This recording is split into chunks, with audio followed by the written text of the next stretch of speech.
Hello friends, good afternoon and welcome to EduSat live lectures.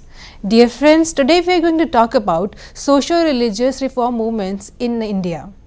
To discuss this topic, we have with us our subject expert Dr. Manoj Sharma. Dr. Sharma is Assistant Professor in Department of History in Kirorimal College, University of Delhi. Without further ado, I would like to welcome sir to our studios and request him to start the lecture. Welcome sir. Thank you. A very good afternoon to all the viewers. Today's topic of discussion is socio-religious reform movements in India.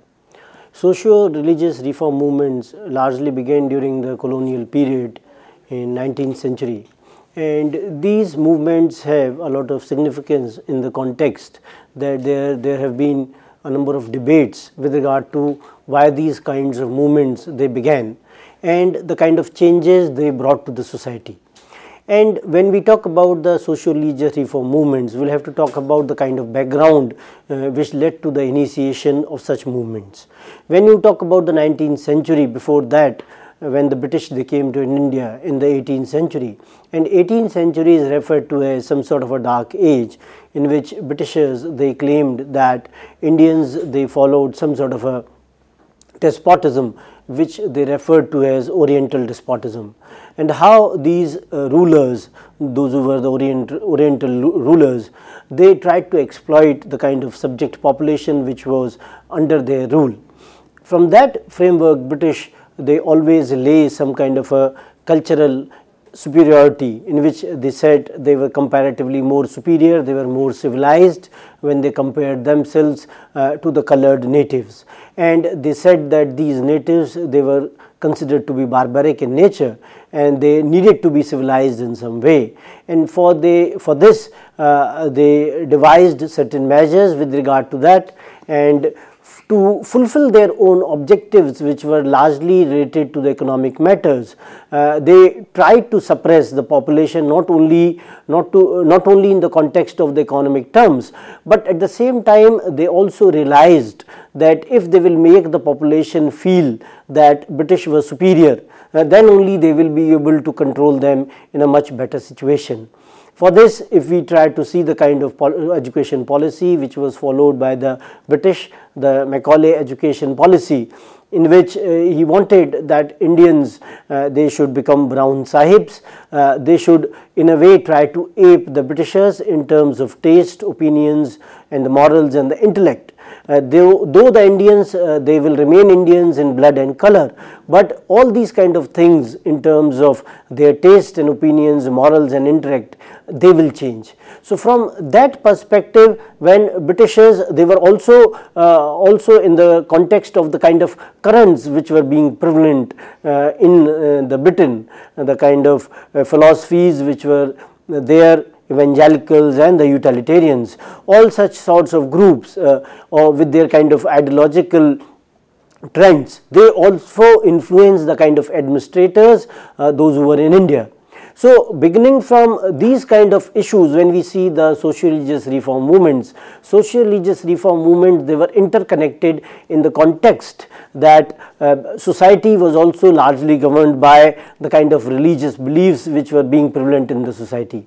And at the same time, when we try to see the socio-religious reform movements, we will also see that these movements, some of the initial reformers, they were influenced by the Western education, and they wanted to bring some kind of reform which were based on the issues of rationalism and humanism.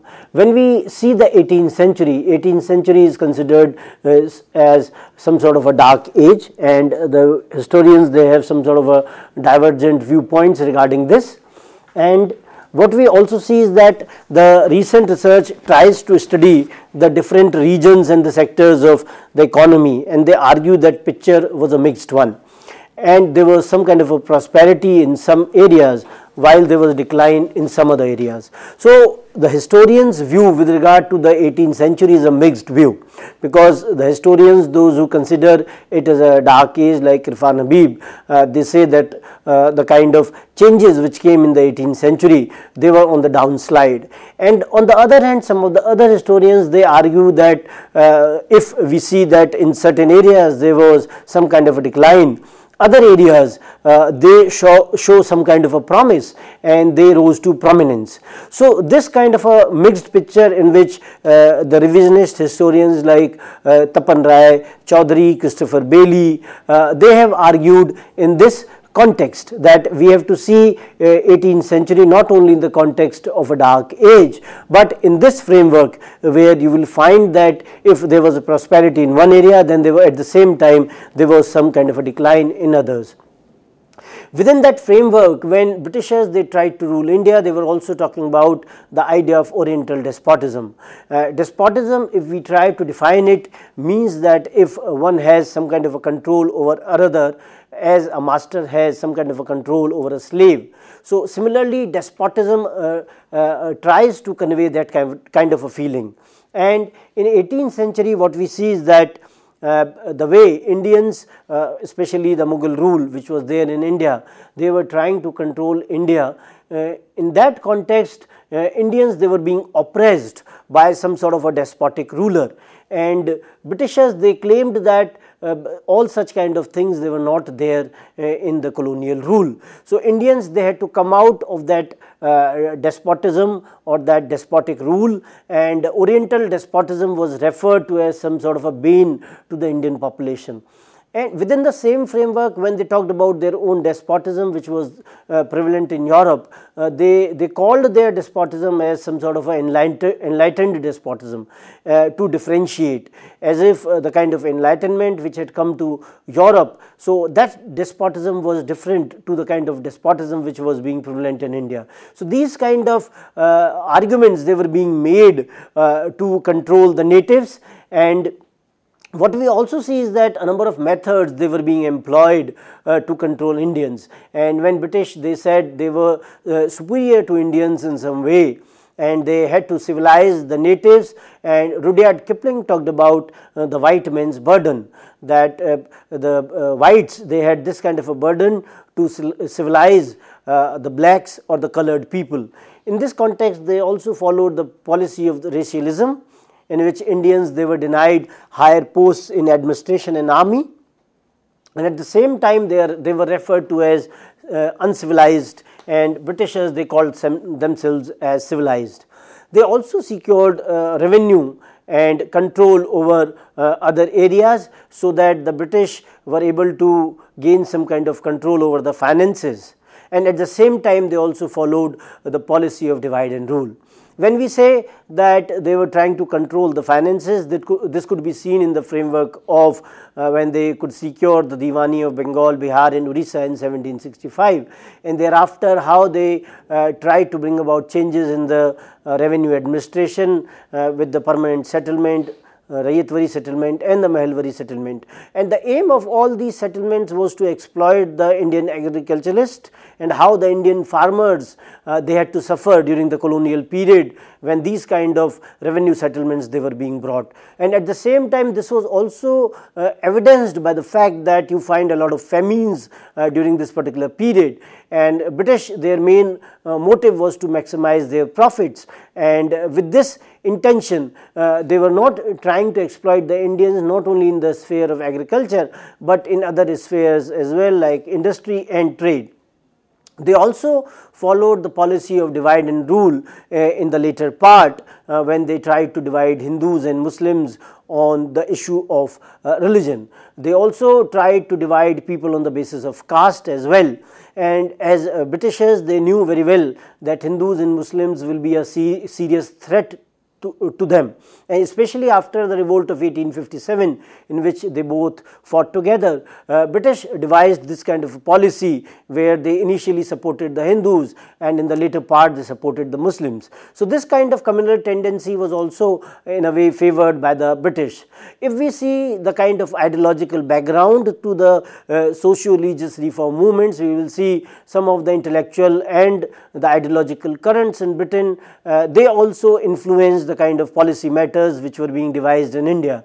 Evangelicalism, for example, it advocated the permanence of the British rule, that British, they have to live in India permanently, then only they will be able to reform the Indian society.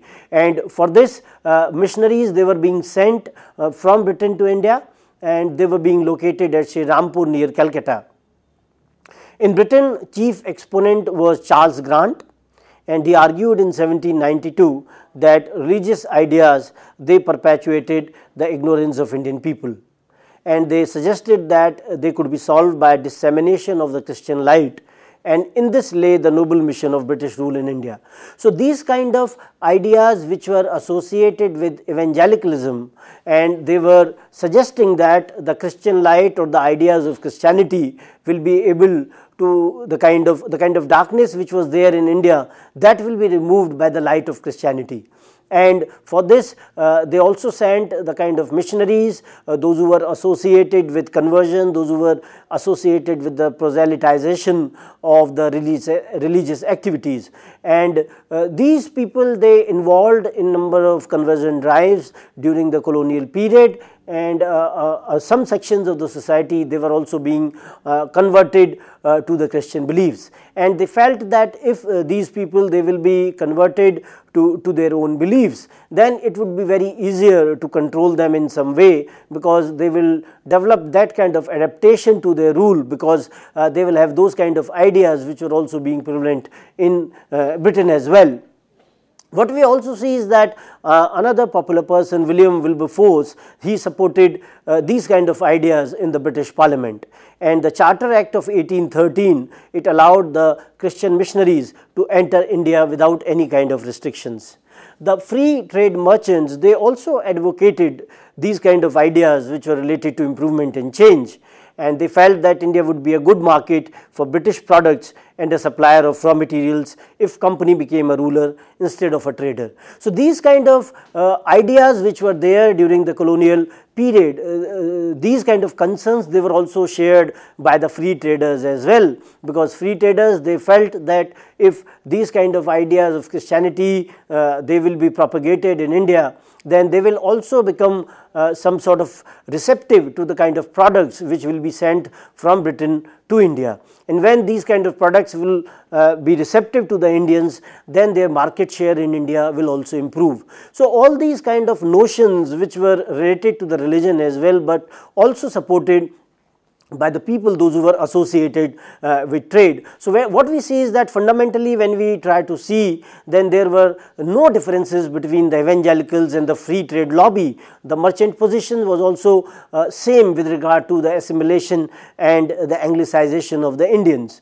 And when we see the evangelist Charles Grant, he presided over the Charter Act of 1833, which took away the company's monopoly rights over the Indian trade. So, what we see is that company's monopoly in 1833 was taken away in the context of the Indian trade, and other free traders, they were being allowed to interact with India. And Britishers, they followed a policy in which all sorts of various phases of capitalism could be seen, initially with the mercantile capitalism, then with industrial capitalism, and finally with the finance capitalism. All these kind of capitalism, their main motive was to maximize the profits and in a way exploit the Indians in every way.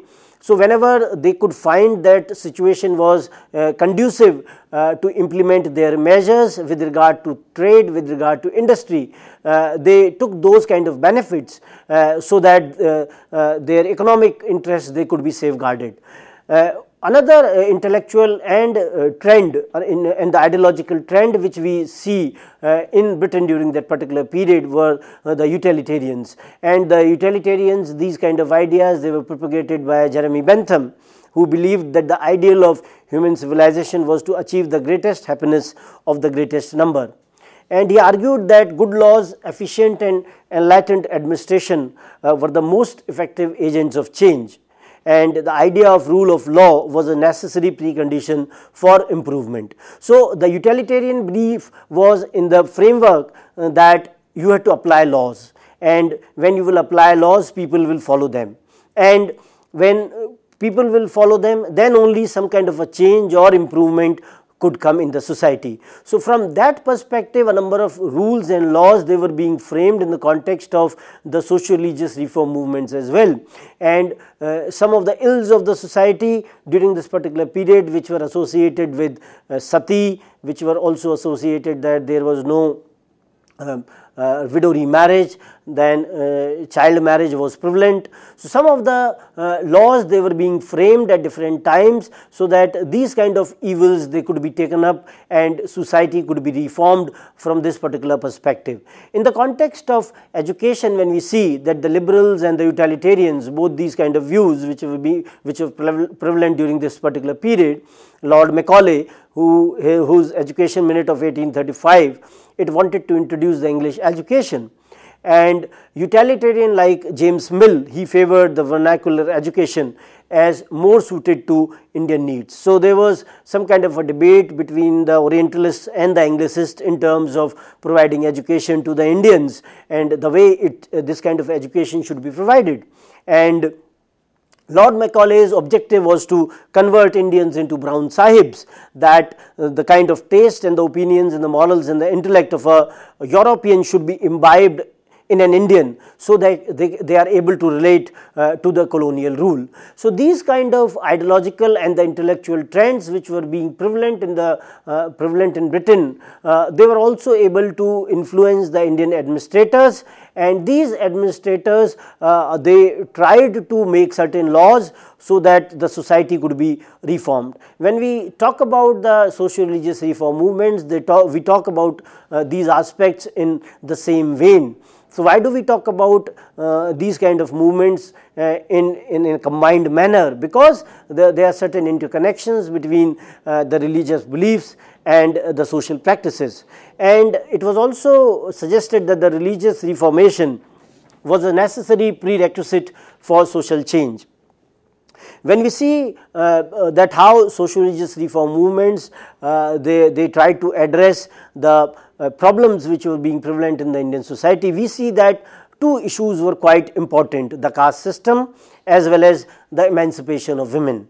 With regard to caste system, what we have seen is that intermarriage and interdining, they were not there. So, if we want to reform society from the framework of caste, then both these kind of problems, they should be addressed. And at the same time, when we talk about the emancipation of women, in that framework, during the 19th century, a number of issues which were related to women, that how women, they should be emancipated, they related to the issue of sati, that how a woman, she has to commit sati, she had to perform sati, she had to die with her husband, she had to sit in the funeral pyre of her husband and commit sati to become virtuous in that sense. And on the other hand, widows, they were being not allowed to remarry, and during that particular period, because of the child marriage, there were so many young widows, and it was some sort of a fear that if they will remain within the family, then they will also seek some sort of a property right,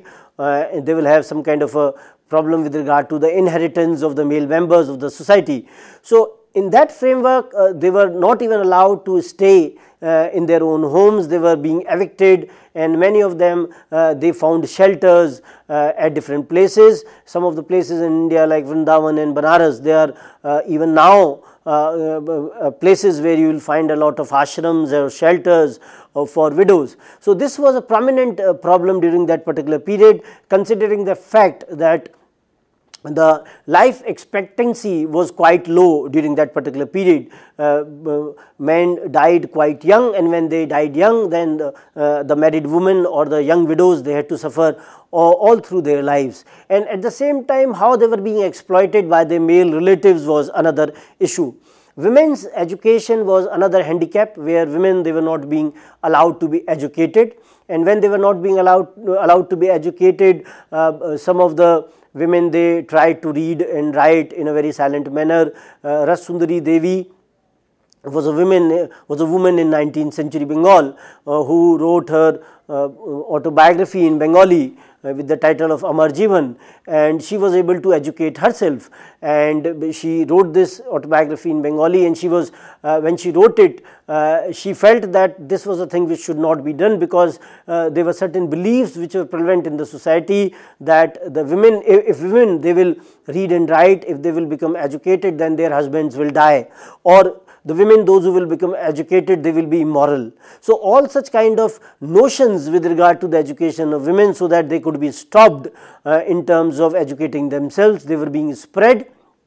And the reformers, they took certain lead in this context that women should be educated. The issue of polygamy, where men married a number of women, was another issue during that particular period, and the reformers, they also talked about it.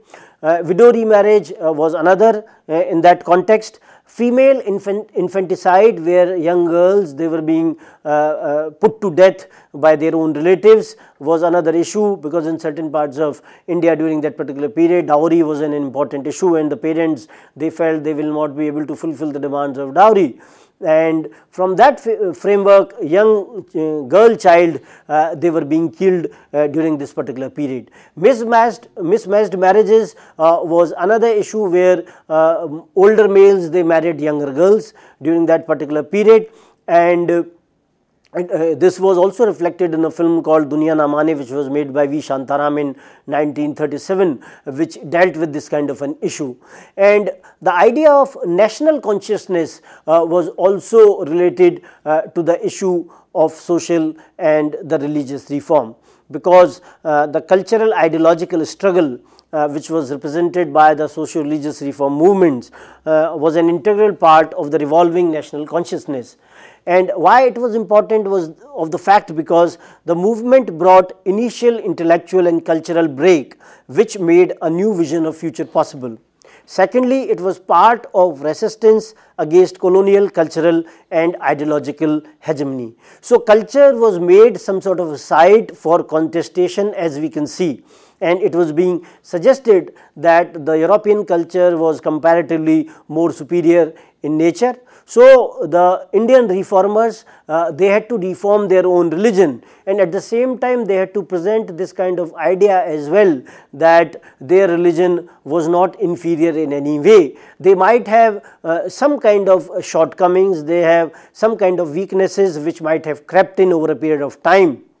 But at the same time, people were ready to reform their own religion in some way, so that all the evils or all the bad practices which were associated with their religion, they could be done away with.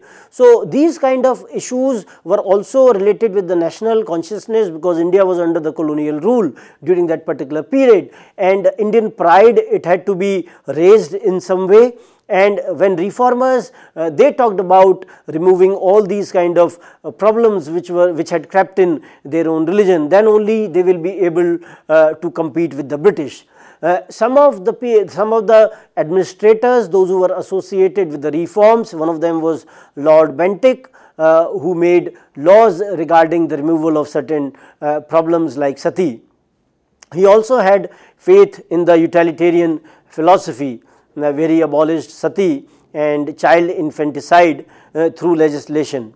And at the same time, he also retained faith in the Indian traditions, and Indian texts, Hindu texts, they were being cited as some sort of a scriptural logic in the abolition of sati. So what we see is that on the one hand, the idea of rationalism, the idea of humanism, that was being cited in the context of removal of all such problems, and on the other, Hindu scriptural traditions, they were also being pointed out, that Hindu scriptures, they were also against such kind of problems or ills which have come into the religion. So all these kind of issues, they were also being talked about during that particular period. Even now we see that religion or caste issues, they are quite strong in that sense, that these kind of distinctions haven't gone even now in the 21st century. So we can very well imagine the period of the 19th century when such kind of issues, they were being raised during that particular period. And Raja Ram Mohun Roy, who initially started the sati campaign, in which he said that sati should be done away with. He wanted to abolish sati, and there were others also, Radhakant Dev with Dharma Sabha, who supported the issue of sati. So if there were people, those who were rejecting all such kind of ills of the society, there were others, those who were suggesting that they were not the ills of the society, rather they were some of the cultural traits of the society, and they should continue and they should carry on. And Raja Ram Mohun Roy was also in that framework considered to be some sort of a father of the Indian Renaissance or the Indian awakening, and he started two organizations, Atmiya Sabha and Brahmo Samaj, and Brahmo Samaj propagated that there should not be any idolatry, we should not worship idols, and at the same time Brahmo Samaj was also against sacrifice. And when you see in the framework of religion, Ram Mohun Roy concept of deity was the eternal, unsearchable and immutable being who is the author and the preserver of the universe. So in that way Brahmo Samaj was talking about some sort of a religion where you had some sort of a monotheism. You were not talking about different gods and goddesses. So when Ram Mohan was talking about all such kind of issues during this particular period, he had to face a lot of opposition from the conservative section of society. Ram Mohan himself was acquainted with a number of languages. He knew Persian, he knew Bengali, he knew English. He learnt Hebrew so that he could himself read Bible in the original text. So Ram Mohan was an educated person, and when he saw that all such kind of evils which are there in the society with regard to women, with regard to caste system, they are there, he tried to make all these kind of issues, he tried to propagate that they should be removed. So this is how I will end our discussion today. Thank you.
A very good afternoon to all the viewers.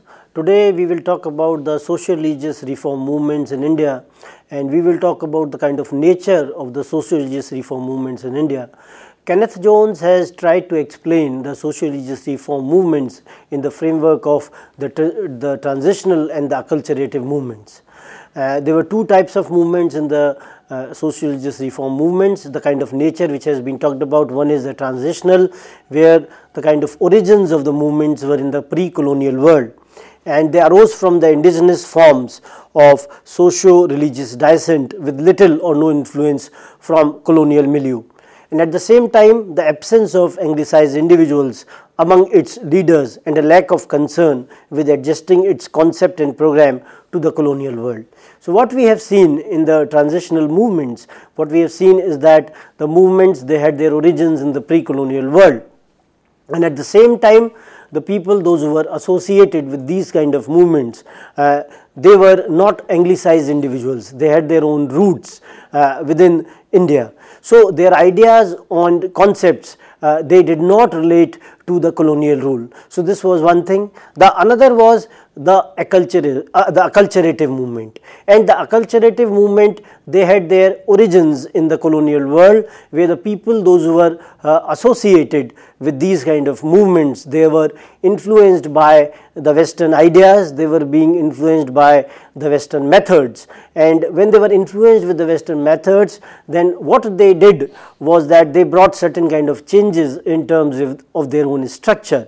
So Kenneth Jones has talked about both these kind of movements, in which you will find that a number of movements which were initiated in India, be it Brahmo Samaj or Arya Samaj or the Aligarh experiment by Syed Ahmad Khan, many of them they were considered to be the acculturative movement, because the people, those who were associated with these movements, they brought some kind of a structural change to their own organizations, keeping in mind the Western traditions. The acculturative movements, they were within the colonial milieu, and they were led by the individuals, those who were in a way influenced by the Western ideals like Raja Ram Mohun Roy, and they also sought an accommodation to the fact of British supremacy to the colonial milieu, and that such supremacy had created, and to the personal position of its members within the colonial world. The difference between both these movements was primarily at the point of origin. So what we have seen, that these two kind of distinctions in the context of the nature of the socio-religious movements which have been put forward by Kenneth Jones, the kind of difference was primarily at the point of origin, where the movement which originated during the colonial period, and it was not taking any kind of inspiration from the colonial milieu, then it was a transitional movement, and on the other hand, the movement which was taking all sorts of influence from the colonial world was considered to be acculturative in nature. When you talk about one of such movements was Brahmo Samaj, which was started by Raja Ram Mohun Roy, and this movement, which was started in 1828-29, was considered to be an acculturative movement. It tried to reinterpret Hinduism in a new light, and at the same time the Western organizational forms, be it in terms of the kind of structure of that particular movement, be it in terms of the bank accounts which were opened, be it in terms of the kind of functionaries which were associated with this movement, we will see that Brahmo Samaj, in a way, the kind of congregational meetings which were being organized, it was considered to be an acculturative movement. Brahmo Samaj later split also. The kind of differences which came between Debendranath Tagore and Keshav Chandra Sen, both of them, they had their own opinions with regard to the decision in terms of wearing the sacred thread, and on this issue the movement got split into two, and Keshav Chandra Sen, he organized the Brahmo Samaj of India, and Tagore's group called itself Adi Brahmo Samaj.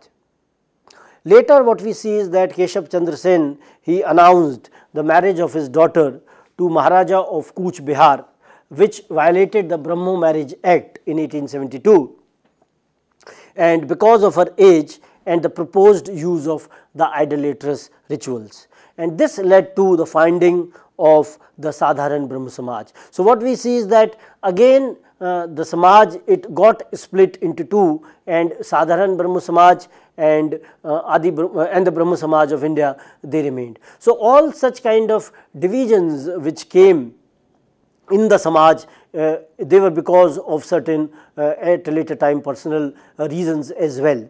And when we see in the case of Muslims, Syed Ahmad Khan, he tried to start the Aligarh experiment in the context that the Mohammedan Anglo-Oriental College, which was established by him, and at the same time it later became the Aligarh Muslim University. And the Mohammedan Anglo-Oriental College, which was initiated by him, was concerning the education of Muslims, because Syed Ahmad Khan, he believed that Muslims should educate themselves. He was also against Parda. He believed that science and technology should be applied by the Muslims, and they should try to read Quran in the modern framework of rationalism, and he did not believe in the parda of women as well, where he suggested that women should not follow parda. Then you see another movement with the title of Arya Samaj, and Arya Samaj started by Swami Dayanand, and the idea of Arya Samaj was to go back to Vedas. Vedas were considered to be infallible in nature, and they attacked idolatry, child marriage, elaborate rituals, and the Brahmin priest. They also initiated the Shuddhi movement, so that Hindus, those who have converted to other religions like Islam or Christianity, they could be again converted back to Hinduism. This also got a split, where you will find two wings: Gurukul wing, which stressed the religious nature of Samaj, and strict vegetarianism. And on the other hand, we see the college party, in which you will find Dayanand as a great reformer, but not as a divinely inspired rishi. And it saw the vegetarianism as an issue of personal choice. So what we see is that all such kind of movements which were trying to reform society, one such example was Arya Samaj, in which idea was to go back to Vedas, and it was being suggested that Vedas were also rational in nature. And at the same time, the kind of problems which were there in the religion in terms of child marriage, Brahman priest, rituals, idolatry, all such kind of issues, as you can see on the screen as well, they were being denounced by the people, those who were following the diktats of Arya Samaj. So all these kind of issues in a new framework, they were being talked about in the later part of the 19th century.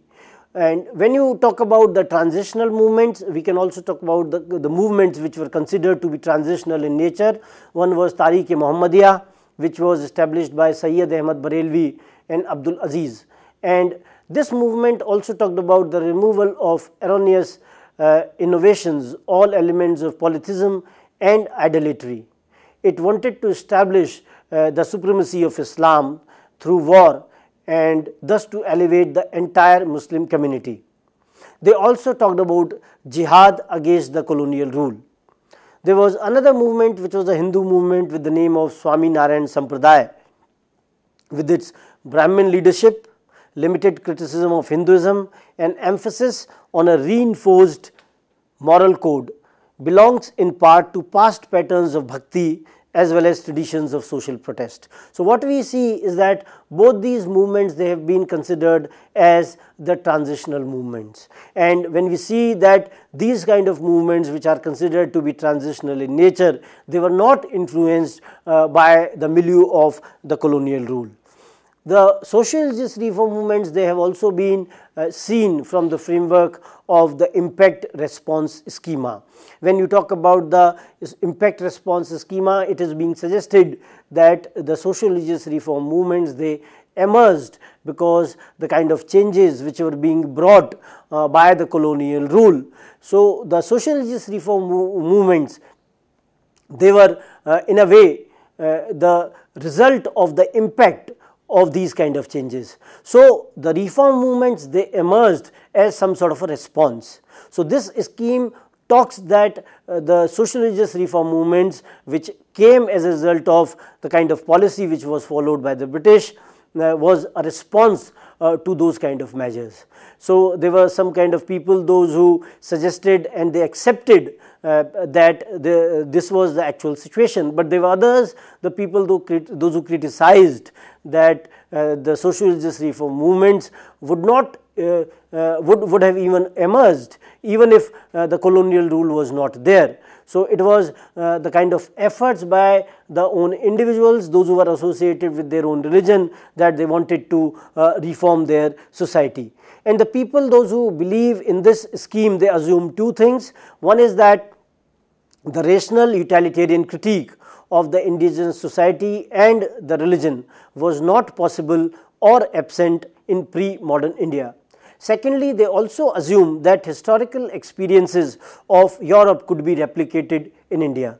So, both these kind of assumptions that the experiences of Renaissance and Reformation which took place in Europe could be easily replicated in India, that was also not possible, because the historical movements or the periods, they could not be easily replicated from one area to another.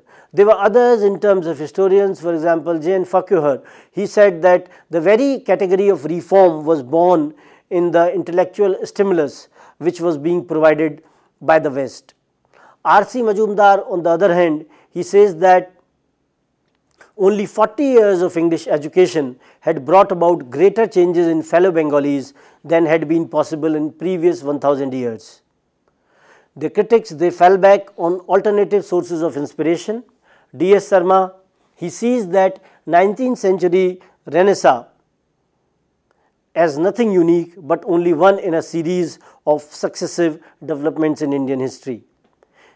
Secondly, they associate Renaissance not only with early figures like Raja Ram Mohun Roy, but with 19th century mystic Sri Ramakrishna. So, what we see is that the historical viewpoints with regard to in the context of historiography, the historians, those who have these kind of debates, they are suggesting that the kind of changes which were being brought during the colonial period by the British, they were not possible during the earlier period, be it in terms of education, be it in terms of administration, be it in terms of transport and development of communications. And on the other hand, the people, those who are rejecting this kind of a viewpoint, they see that these kind of developments would have come sooner or later, as even if the British would not have come to India, these kind of changes would have reached India. So, we have both kinds of viewpoint in this regard. And at the same time, the reform movements, they have also been studied by the historians in the context of reform or revival, whether the movements were reformist in nature or they wanted to revive the earlier practices of Hinduism. So, when you talk about this aspect, we will say that Hindu revivalism is an inept expression, because Hinduism itself was never really dead. That is why some considered revivalism to be a misnomer. But our argument can be criticized on this ground, that even going by its literal meaning, revival would suggest not so much the return of the dead as the revitalization of that which was seen to be dying. So, what we see in these kind of debates, that the people, those who are, or the historians, those who are arguing in the framework of reform or revival, they are trying to present their own viewpoint. The people or the historians, those who are favoring the argument of reform, they try to present these movements in the reformist framework. And the people, those who say, or the historians, those who argue that these were the revivalist movements, they wanted to revive the older practices of Hindu traditions, they have their own solutions or their own evidences with regard to this. Lala Lajpat Rai also talked about these kind of aspects, and he says that the entire revivalist movement was based on belief that many rational and the useful aspect of the past Hindu civilizations, if they could be brought back, they could be potentially useful. So, this is what he argued. He also said that far from attempting to replicate the past in toto, the revivalist programs, they called for the rejection of its regressive elements which were not suitable for modern life. Another historian, K.N. Panikkar, he says that it is important to remember that supporting the traditional culture was not cultural revivalism, but also cultural self-defense. Amiya P. Sen, he tries to conclude with this, another historian who has worked on these aspects. He says that we are now more than aware than ever of the common class origins of the revivalist and the reformist both, and of how under conditions peculiar to colonialism, rosy reformist moods could soon change into somber revival. So, what we see is that historians, they are talking about all these kind of aspects, but at the same time K.N. Panikkar has also talked about the cultural self-defense, that Indians, they were trying to defend their own culture, they were trying to defend their own religion in some way, and we should not see as some kind of a support only to the traditional culture, but also in the context of the self-defense as well. And how the people, those who were associated with both kind of trends, they also came from the same class origins, and many a times both trends could be seen in one particular movement. When we talk about the women's movement during this particular period, we see that Shahida Latif had talked about women's movement in 3 phases. In the first phase, she talks about the 19th century, in which men, they played an important role in improving the status of women. People like Ram Mohun Roy, Ishwar Chandra Vidyasagar, they were associated with issues like sati, raising the age of marriage, or widow remarriage. So, all such issues which were there during the initial phase or the first phase, they were being taken up by the male reformers. So, in the first phase, as talked about Shahida Latif, the prerogative in terms of initiative, the initiative was taken by the male members, and these male members, they initiated or they wanted to reform the society in some way. In the second phase, what we see is that women, they take over the first movement. In that context, some of the women leaders like Sarojini Naidu, B. Amman, Bhikaji Kama, Sister Nivedita, all such women, those who were in the public sphere, and many of the women, they could identify with these women when they saw them in the public sphere. Then there was an organization called All India Women's Conference, which was started in 1927, and it was being expected from this organization that they should bring women from different strata together. And at the same time, when India became independent, then they were given right to freedom and they were given right to universal suffrage. So, from that perspective, the kind of equality which was given to the women by the constitution, so they became comparatively some kind of a political rights came to them. And in the third phase, when we see the women's movement, in which we talk about the issue of empowerment. In the second phase, what happened, that the limitation was in the context that women from all strata of the society, they did not come to the movement. But in the third phase, there was an attempt that women from different strata of the society, they should be brought to the movement, and at the same time some sort of a new dynamism and direction to the movement should be given. In this framework, self-help groups, they were being formed at different levels, at the local levels, the kind of loans which were being given to the women at different levels, so that they can start their own individual initiatives, or they should even start certain groups as well. And these kind of small scale units which could be initiated by women, one of the foremost examples is the Lijjat Papad, which is considered to be some sort of a very small initiative which was started by women. And it will also talk about the issue of women empowerment. Women empowerment is different from women emancipation in the context that women emancipation only relates to the kind of removal of the problems which are there in the society.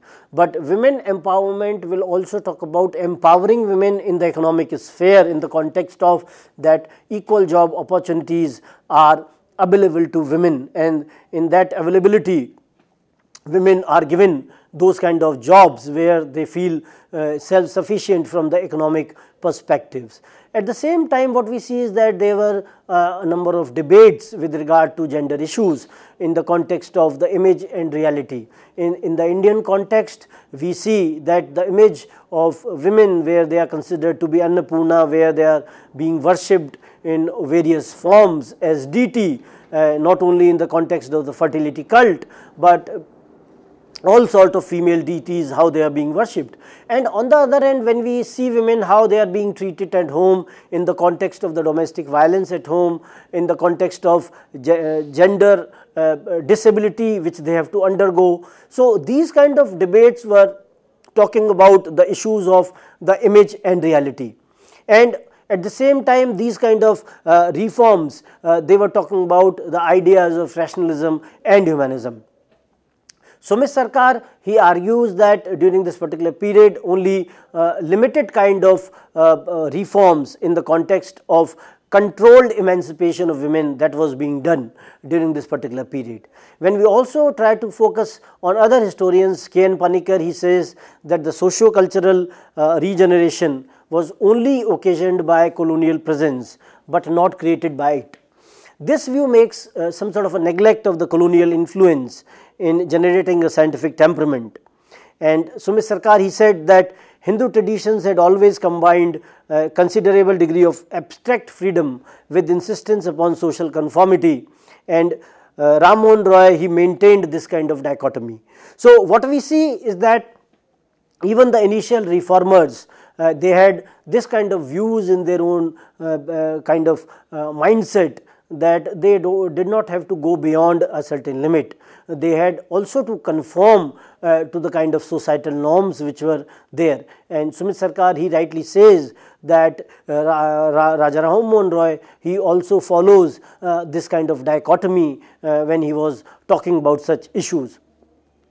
It was also there that males, they did not talk about the issues of men in the reform movements, because India was under the colonial rule, and if they will talk about the issues of men, and when men were under the subjugation of the colonial rule, they were considered to be inferior by the colonial masters in that sense. So it will raise the issues of class, it will also raise, or in a way it will hurt their patriarchal mindset. So these kind of issues, they were not being raised during this particular period.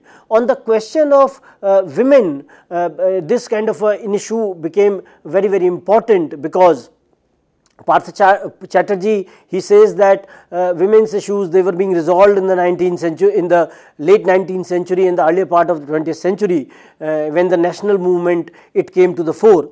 And this resolution was built around the domain of culture, in which material and spiritual distinctions, they were talked about, and they were condensed into the outer and the inner, home and the world, ghar and bahar, where women, they had to deal with the inner aspect, which was the aspect of the ghar, and men, they had to go out, which was the outer aspect, or the aspect of the world. So this kind of distinction was created, and Indian women, Partha Chatterjee says that they were being projected as some sort of a cultural carriers, in which they were in a way compared to their Western counterparts, and the Western counterparts, they were shown to be culturally degenerated, and the Indian women, they were shown to be culturally superior. And Indian women, those who were culturally superior, they had to carry the banner of Indian nationalism in the cultural context. So when women, they became part of the national movement, as during the period of the national movement during Mahatma Gandhi, and Mahatma Gandhi, he argued that the role of women in the national movement, as it happened in the civil disobedience movement as well, was some sort of an extension of her role at home. Whatever household duties which women were performing in their own household, similar kind of duty was for the nation as well. So women were extending their roles when they were going to the national movement, where they were raising banners, they were fighting along with the men shoulder to shoulder. So it was not any new kind of role, rather it was an extension of their household duties, as suggested by Mahatma Gandhi. And in the later part, we see that women, they participated in the larger numbers in the national movement as well. So this placing of the question in the context of the Indian women, the new Indian women, how new Indian women, they were more culturally superior, and how their roles were an extension of their household duties in the national movement, were able to resolve the women's question in the most preferable manner as foreseen by the nationalist. To conclude, I would like to say that the socio-religious reform movements brought some kind of changes to the Indian society, and when we see it in a perspective that we are only talking about the 19th century, where education was not all that pervasive and religion was more dominant in the social sphere, then all these kind of issues which were being raised by the people, those who are associated with these movements, was a very brave attempt. And at the same time, India was under the colonial rule, and during the colonial rule, all these kind of issues, when these kind of issues were raised by the reformers, was itself was a very brave attempt on their part. I would like to conclude the discussion on this. Thank you very much. On that note, I would like to thank sir for this very enriching lecture, and I would hope that my dear friends, that you have found this lecture to be as informative, and that you will be benefited by this lecture. And on that note, I would like to thank my dear friends as well for watching our show. Stay tuned and keep watching. Thank you.